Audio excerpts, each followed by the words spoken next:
الله من الشيطان الرجيم. بسم الله الرحمن الرحيم. إن المتقين في جنات وعيون آخذين ما آتاهم ربهم إنهم كانوا قبل ذلك محسنين كانوا قليلا من الليل ما يهجعون وبالأسحار هم يستغفرون وصلی اللہ علی النبی الکریم. سورہ ذاریات آیت نمبر 15. بے شک متقین لوگ فی جنات باغات میں ہوں گے اور چشموں میں ہوں گے. ان کی گزران، ان کی زندگی اخروی اتنی اعلیٰ ہوگی کہ خوش ہی خوشیاں ان کا مقدر ہوگی، کیونکہ متقین تھے. یہ گناہوں سے بچنے والے لوگ تھے، نافرمانیوں سے بچنے والے لوگ، یعنی یہ ان کی اعلیٰ ترین صفت تھی. جس طرح نیکیاں کرنا ایک صفت ہے، اسی طرح گناہوں سے بچنا الگ صفت ہے، الگ انعام اور الگ اعزاز ہے. تو ان المتقین، یہ جو گناہوں سے اور نافرمانیوں سے بچتے تھے، یہ باغات میں اور چشموں میں ہوں گے. آخذین ما آتاہم ربہم انہم کانوا قبل ذلک محسنین. اس آیت کی دو تفسیریں ہیں. ایک مفسر ابن جریر رحمہ اللہ فرماتے ہیں کہ آخذین ما آتاہم ربہم، یہ متقین کون ہیں؟ متقی بنتا کیسے ہے؟ متقی یہ ہے کہ جو ان کے رب نے انہیں حکم دیا، اپنا اس فرض وہ پورا کرتے ہیں، اس کی نافرمانی سے بچتے ہیں. جس نے اپنے رب کے احکام کو نہیں لیا وہ متقی نہ بنا، وہ تو نافرمان بنا، نعوذ باللہ. اور جس نے اپنے رب کے احکام کو لے لیا تو وہ نافرمانیوں سے بچا تو وہ متقی بنا. اور آگے فرماتے ہیں انہم کانوا قبل ذلک محسنین، کہ اس احکام کی فرض ہونے سے پہلے بھی وہ دل سے نیکی کرنے والے لوگوں میں سے تھے. یعنی جب کسی حکم کا، جب کسی امر کا انہیں پتہ چلتا ہے کہ فلاں وقت میرے اوپر یہ چیز واجب ہونی ہے، وہ بھی کرتے ہیں. اور جب واجب نہ ہو تو اس وقت بھی خلوص اور جذبہ ان کا اسی طرح ہوتا ہے. مثلا اگر نماز فرض ہوئی ہے تو وہ پتہ ہے کہ فلاں ٹائم پڑھنی ہے، لیکن اس سے پہلے بھی وہ پڑھتے رہتے ہیں. اسی طرح حج فرض ہے، حج تو کرنا ہے، اس سے پہلے اگر وہ ان کا فرض پورا نہیں ہوا تو عمرہ کر لیتے ہیں، عبادات کر لیتے ہیں وغیرہ ذالک. اسی طرح مال میں زکوٰۃ فرض ہے لیکن ابھی فرض نہیں ہوئی، ابھی سال ٹائم باقی ہے تو وہ صدقات کرتے ہیں. فرض ہونے سے پہلے بھی وہ نیکی کا جذبہ اور فرض ہونے کے بعد بھی پورا کا پورا اس پر عمل کرتے ہیں. یہ ہیں متقین. اور دوسری تفسیر اس آیت کی جو عامۃ المفسرین فرماتے ہیں وہ یہ ہے کہ یہ جنت کی ان کی حالت بیان ہو رہی ہے کہ وہ باغات اور چشموں میں ہوں گے اور ان کا رب انہیں جو دے رہا ہوگا وہاں وہ بڑے مزے سے اور شوق سے لے رہے ہوں گے. آخذین ما آتاہم ربہم، یہ لے رہے ہوں گے جو ان کا رب ان کو دے گا، یعنی جنت میں. کیوں جی؟ کہ انہم کانوا قبل ذلک محسنین، کیونکہ یہ لوگ تھے اس سے پہلے. یہ اب علت بیان کرنے کے لیے کہ اس سے پہلے وہ تھے دل سے نیکی کرنے والے، جو پہلے زمانے میں دل سے نیکی کرتے رہے. آج جنت میں انہیں وہ عطا ہوگا، ہر عمل اللہ ان کا خوبصورتی سے قبول کرے گا. جس طرح کہ سورہ الحاقہ میں ہے کلوا واشربوا ہنیئا بما اسلفتم فی الایام الخالیہ، کہ تم کھاؤ اور پیو، اس کی وجہ یہ ہے کہ تم خالی نعمتوں سے خالی دنوں میں جو تم کام کرتے رہے ہو، آج اللہ تمہیں اس کے بہت بڑے انعامات سے نوازتے ہیں. تو یہ ہے مطلب کہ انہم کانوا قبل ذلک محسنین، یعنی اس سے پہلے، یعنی دنیا میں وہ دل سے نیکی کرنے والوں میں سے تھے، متقی بن کر رہے. تو یہ اس لیے جنات اور عیون والی زندگی ان کو ملی ہے. اب دنیا میں یہ جو دل سے نیکی کرتے تھے اس کی اللہ تعالیٰ نے ایک 3 حالتیں بیان فرمائی ہیں. 3 حالتیں بڑے عجیب انداز میں. کانوا قلیلا من اللیل ما یہجعون. نمبر 1 صفت کہ وہ راتوں کو بہت کم سوتے تھے. ایک معنی مفسرین کرام نے کیا کہ راتوں کو بہت کم سوتے تھے، اور دوسرا معنی کہ وہ بہت کم جو تھا، ان کی عادت یہ تھی کہ سونے کے ٹائم میں یعنی راتوں کے وقت بہت کم وہ کھڑا بھی ہو جاتے تھے، یعنی تھوڑی سی دیر کے لیے وہ عبادات کرتے تھے. رات کے وقت بھی عبادات کا کچھ نہ کچھ حصہ ان کے پاس تھا. کانوا قلیلا من اللیل ما یہجعون. تو اس کے معنی دونوں ہیں کہ بہت کم سوتے تھے یا بہت کم کھڑا ہوتے تھے اور عبادات کرتے تھے سونے کے ٹائم میں. دونوں قسم کے معنی ٹھیک ہیں، اور اللہ کریم نے بھی کتنا ایسا وسیع لفظ بولا ہے پچھلی آیت کی طرح، آخرین ما آتا ہوں، کہ دونوں قسم کے پیغام بندوں کی طرف پہنچے. تو دونوں قسم کے پیغام پہنچ رہے ہیں. کبھی ضرورت پڑے تو کم سونا ہے اور عبادات کرنی ہے، کیونکہ اب ضرورت جتنی نیند کی ہے اتنی ہی رہے. اور کبھی یہ ہے کہ نیند زیادہ ہے تو پھر تھوڑا ہی کھڑا ہونا ہے. قرآن پاک نے یہ ایک الگ عادت بیان کی ہے. ایک تو ہے نا تہجد پڑھنا، یہ الگ صفت اگلی آیت میں وَبِالْأَسْحَارِ هُمْ يَسْتَغْفِرُونَ، کہ وہ سحر کے وقت استغفار کرتے ہیں. یہ ایک الگ ان کی عادت ہے. تہجد پڑھنا یہ پکی عادت ہے، جس طرح رسول اللہ صلی اللہ علیہ وسلم کی پکی عادت یہ تھی رات کے آخری پہر تو اٹھنا ہی ہے. البتہ پچھلی رات ہجوع کہتے ہیں ایسی نیند کو جو نیند کچی کچی ہو اور ابتدا میں جاری ہو، یا انتہا نیند ختم ہونے لگے تو اس وقت ایک کچی سی نیند آ جاتی ہے، کچی نیند میں بندہ پڑا ہوتا ہے. ان دونوں کو ہجوع کہتے ہیں، کیونکہ السنہ، النعاس، الہجوع، الرقود، القیلولہ، یہ ساری نیند کی قسمیں ہیں. سنہ اس نیند کو کہتے ہیں جو نیند آنے سے پہلے جھٹکے آنے شروع ہو جائیں، جس کو اونگ کہتے ہیں. اور نعاس اونگ کا وہ حصہ جب نیند شروع ہو جائے، بندہ سونے کے لیے جانے لگے، تو اس وقت جو بدایت النوم اس کو کہتے ہیں. ایک ہے مقدمۃ النوم، ایک ہے بدایت النوم. نیند کا مقدمہ اس کو سنا کہتے ہیں، اونگ. اور نعاس وہ اونگ جو نیند کے شروع میں آ جاتی ہے، یعنی جب بندہ سو رہا ہوتا ہے، سونے لگتا ہے تو. لیکن اس ٹائم ایک کچی نیند بھی ہوتی ہے، ٹوٹتی رہتی ہے. وہ کچی نیند یا شروع میں یا درمیان میں یا آخر میں ہو، اس کو عربی میں الہجوع کہتے ہیں. النوم المتقطع، یعنی ٹوٹتی ہوئی نیند. اور ایک ہوتی ہے الرقود. رقود کہتے ہیں نوم الطویل کو، لمبی نیند کو. وَتَحْسَبُهُمْ أَيْقَاظًا وَهُمْ رُقُودٌ، جس طرح صحاب کہف کے لیے لفظ ہے. اور القیلولہ النوم فی النہار، وہ دن کے وقت سونے کو قیلولہ کہتے ہیں. قرآن میں یہ بھی ہے او ہم قائلون. بہرحال ہجوع کہتے ہیں کچی نیند کو. اب اللہ کریم یہ صفت بیان کرنے کہ تہجد پڑھنا تو الگ ہے، تہجد میں استغفار تو ان کا یومیہ ہوتا ہے. وَبِالْأَسْحَارِ هُمْ يَسْتَغْفِرُونَ.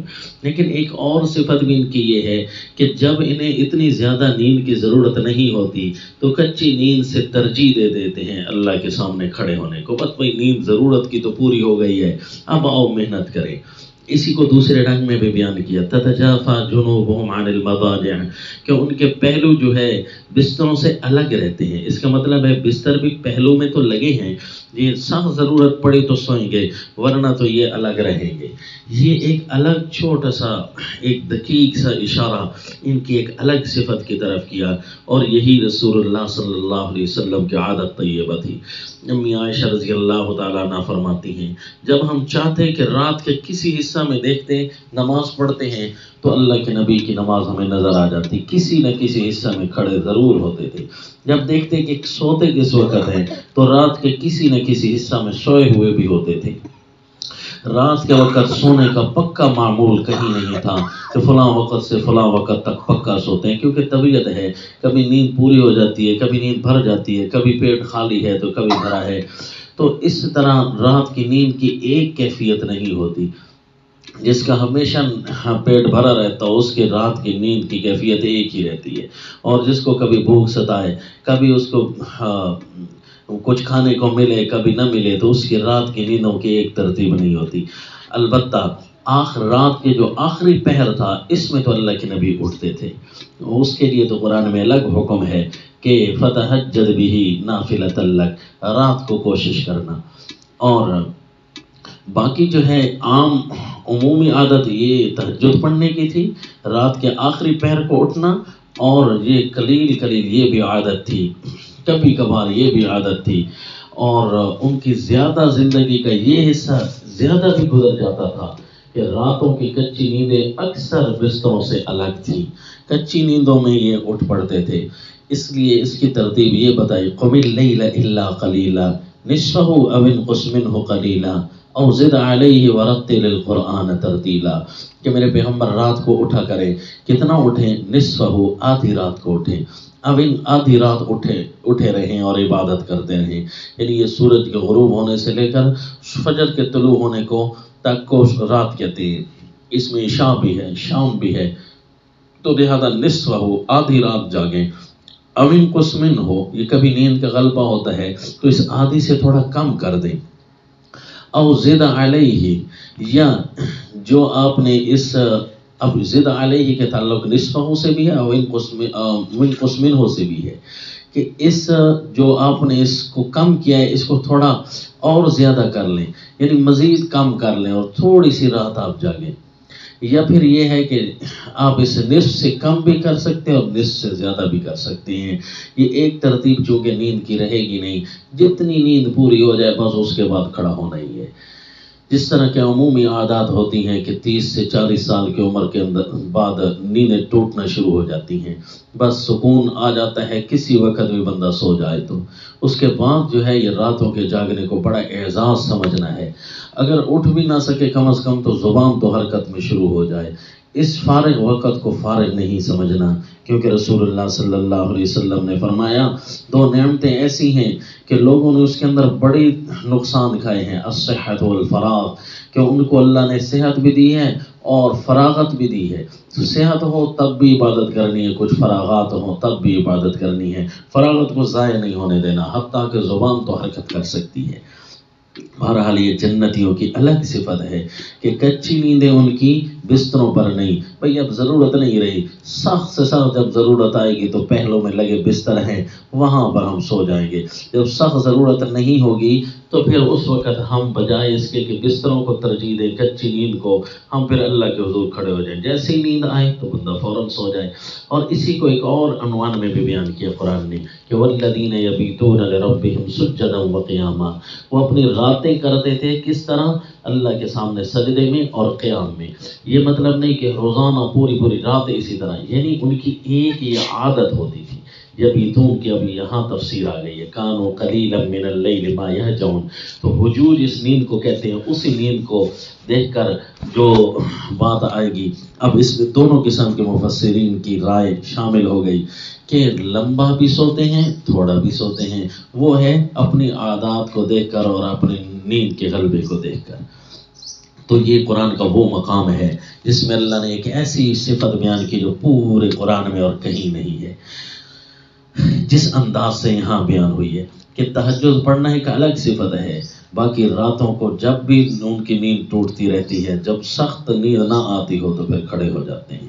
یہ ان کی حالت بتا رہی ہے کہ ان کے پیٹوں کے بھرنے کی ترتیب بھی ایک نہیں رہتی، کیونکہ ہم دنیا میں پیٹ بھرنے نہیں آئے، بلکہ بھوک رکھنا، روزے رکھنا، یہ ساری چیزیں نیند کی کم یا زیادتی پر دلالت کرتی ہیں.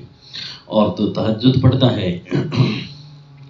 رسول اللہ صلی اللہ علیہ وسلم نے فرمایا جب سیدنا عبداللہ ابن السلام رضی اللہ عنہ مدینہ تشریف لائے نا، تو اللہ کے نبی کو جب پہلی دفعہ دیکھا نا تو کہتے ہیں جب میں نے دیکھا تو میں پہچان گیا ان وجہہ لیس بوجہ رجل کذاب، کہ یہ کسی جھوٹے آدمی کا چہرہ نہیں ہو سکتا. نعوذ باللہ. یہ لوگ کیوں اللہ کے نبی کو جھوٹا کہتے ہیں؟ سب سے پہلے جو میں نے اللہ کے نبی کے زبان مبارک سے جو کلمات سنے نا وہ یہ تھے. سیدنا عبداللہ ابن السلام فرماتے ہیں یہود کے بہت بڑے عالم تھے، مسلمان ہوئے، صحابیت کے شرف پایا. سب سے پہلے میں نے جو کلمے سنے وہ یہ تھے یا ایھا الناس، اے لوگو اطعم الطعام، کھانا کھلایا کرو غریبوں کو، وصل الارحام، رشتہ داریوں کو جوڑ کر رکھا کرو، وافشوا السلام، سلام کو پھیلایا کرو، وصلوا باللیل والناس نیام، راتوں کو نماز پڑھا کرو جب لوگ سوئے ہوئے ہوں، تدخلوا الجنت بسلام، تم جنت میں سلامتی کے ساتھ داخل ہو جاؤ گے۔ سیدنا عبداللہ ابن سلام رضی اللہ عنہ کے والد کا نام بھی سلام تھا، اور یہ بڑی خوبصورت کلام بھی اللہ کے نبی کی زبان مبارک سے پہلی دفعہ سنی، ایمان لے آئے تھے۔ اسی طرح مسند احمد، ترمذی وغیرہ میں روایت ہے، رسول اللہ صلی اللہ علیہ وسلم نے فرمایا ان فی الجنت غرفا یرا ظاہرها من باطنها، کہیں ترا ظہورها من بطونها وبطونها من ظہورها، کہ جنت میں ایک ایسا بالا خانہ بھی اللہ نے ایسا کمرہ اور گھر اور محل بھی تیار کیا ہے کہ جس کی شفافیت کا عالم یہ ہے اس کے باہر کی چیزیں اندر سے نظر آئیں گی اور اندر کی چیزیں باہر سے نظر آنی شروع ہوں گی۔ تو ایک صحابی پوچھتے ہیں اللہ کے نبی کس کے لیے ہے؟ فرمایا لمن اطاب الکلام، جس کی زبان کے بول اچھے ہوں، الان الکلام، ایک میں ہے زبان کے بول نرم نرم ہوں، لمن اطاب الکلام واطعم الطعام، جو کھانا کھلاتا ہو، وادام الصیام، جو روزوں کی کثرت کرتا ہو، وصلی باللیل والناس نیام، وبات للہ قائما والناس نیام، اللہ کے لیے کھڑے ہو کر رات گزارتا ہے جب سارے لوگ سوئے ہوئے ہوتے ہیں۔ تو یہ مستغفرین بالاسحار الگ صفت ہے، اور کانوا قلیلا من اللیل ما یہجعون الگ صفت ہے۔ یعنی اب دوسری صفت یہ تھی کہ وہ صبح سحری کو اٹھتے ہیں اور استغفار کرتے ہیں، روزانہ استغفار کرنا ہے۔ حدیث شریف میں آیا کہ ان اللہ ینزل کل لیلۃ الی سماء الدنیا، اللہ ہر رات آسمان دنیا پر تشریف لاتے ہیں، یعنی اللہ اپنی خصوصی رحمت کو، حین یبقى ثلث اللیل الاخیر، جب رات کا تہائی حصہ آخری شروع ہوتا ہے نا، اس وقت یہ کیفیت شروع ہوتی ہے، یعنی رات کو 3 حصوں میں تقسیم کرو، آخری جو تیسرا حصہ ہوتا ہے اس وقت اللہ اس وقت فرما رہے ہوتے ہیں هل من تائب فاتوب علیہ، کوئی ہے توبہ کرنے والا تو میری طرف آنے والا، رجوع کرنے والا، میں اس کے رجوع کو قبول کروں۔ حل من، پھر اس سے نچلا درجہ بھی ہوتا ہے، حل من مستغفر فاغفر لہ، کوئی ہے جو اپنے گناہ کی معافی مانگتا ہے پھر میں اس کو معاف کر دوں۔ حل من سائل، پھر اس سے بھی اگلا درجہ، حل من سائل فیعطى لہ، کوئی ہے مانگنے والا تاکہ اس کی مانگت اسے دے دوں، حتیٰ یطلع الفجر، حتیٰ کہ صبح طلوع ہو جاتی ہے۔ اس لیے مفسرین فرماتے ہیں کہ جب سیدنا یوسف علیہ السلام کے بھائیوں نے اپنے ابو کو کہا تھا کہ ہماری غلطی واضح ہو گئی ہے، اب ہمارے لیے معافی مانگنا، یا ابانا استغفر لنا، اے ابو جی ہمارے لیے معافی مانگنا اللہ سے، تو انہوں نے فرمایا تھا سوف استغفر لکم ربی، ضرور میں تمہارے لیے معافی مانگوں گا، یہ نہیں فرمایا کہ اللہ تمہیں معاف کر دے۔ اس طرح پیارے یوسف علیہ السلام نے اپنے بھائیوں کو فرمایا یغفر اللہ لکم وہو ارحم الراحمین، اللہ تمہیں معاف کر دے۔ لیکن سیدنا یعقوب علیہ السلام نے یہ نہیں فرمایا اللہ تمہیں معاف کر دے، بلکہ فرمایا کہ میں ضرور تمہارے لیے اپنے رب سے بخشش مانگوں گا۔